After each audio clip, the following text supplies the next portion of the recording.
ആ പൊതുയോഗം പരിശോധിച്ച് നോക്കിയാൽ നിങ്ങൾക്ക് മനസ്സിലാവും ആരാതിന്റെ പിന്നിൽ രണ്ട് പ്രബലമായ വിഭാഗമാണ്. അതിൽ പങ്കെടുത്ത പ്രധാനപ്പെട്ട ജനവിഭാഗം എന്ന് പറയുന്നത് ഒന്ന് SDP ആണ്, മലപ്പുറത്ത് അതിന് ക്ഷാമമില്ലല്ലോ. മറ്റൊന്ന് ജമാഅത്ത് ഇസ്ലാമിയാണ്. നിലമ്പൂരിലെ അൻവറിന്റെ ശക്തി പ്രകടനത്തെ CPM പ്രതിരോധിക്കുന്നത് ഇങ്ങനെയാണ്. അൻവറിന്റേത് വർഗീയ ദുഷ്ടലാക്കാണെന്ന് CPM പറയുമ്പോൾ പാർട്ടിയുടെ വർഗീയ ചാപ്പകുത്തലാണ് അൻവറിന്റെ ആയുധം. അവിടെ പങ്കെടുത്ത ആയിരക്കണക്കിന് ആളുകളെ വർഗീയവാദികളും ഫാസിസ്റ്റുകളും ഒക്കെ ആക്കുന്ന ഈ നിലപാട്,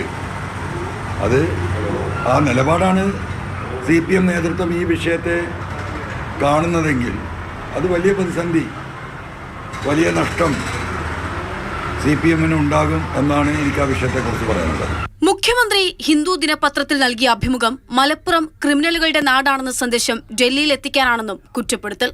തെറ്റായ രീതിയിൽ ഒരു തെരഞ്ഞെടുപ്പ് ഫലത്തെ അപഗ്രഥിക്കുകയും ആ പേര് പറഞ്ഞുകൊണ്ട് എങ്ങനെയെങ്കിലും RSSും BJPയുമായി ഒരു ചങ്ങാത്തത്തിൽ എത്തണമെന്ന് CPM ലീഡർഷിപ്പിലെ പിണറായി അടക്കമുള്ള ചില ആളുകൾ അതിനുവേണ്ടി പ്രയത്നിക്കുന്നു.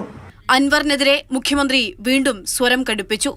ചില പ്രത്യേക ബോധോദയത്തിന്റെ ഭാഗമായി വഴിയിൽ നിന്ന് വായിൽ തോന്നുന്നതെല്ലാം വിളിച്ചു കൂവിയാൽ, കുറേ ആക്ഷേപങ്ങൾ ചൊരിഞ്ഞാൽ അതിൻ്റെ ഭാഗമായി തീരുമാനങ്ങൾ എടുത്തു പോകുന്ന ഒരു പാർട്ടിയല്ല CPIM. CPM-ന്റെ അമിത മുസ്ലിം പ്രീണനം തെരഞ്ഞെടുപ്പിൽ തിരിച്ചടിയായെന്ന് പാർട്ടിക്കുള്ളിൽ തന്നെ വിലയിരുത്തപ്പെട്ടിരുന്നു. മാതൃഭൂമി ന്യൂസ്, മലപ്പുറം.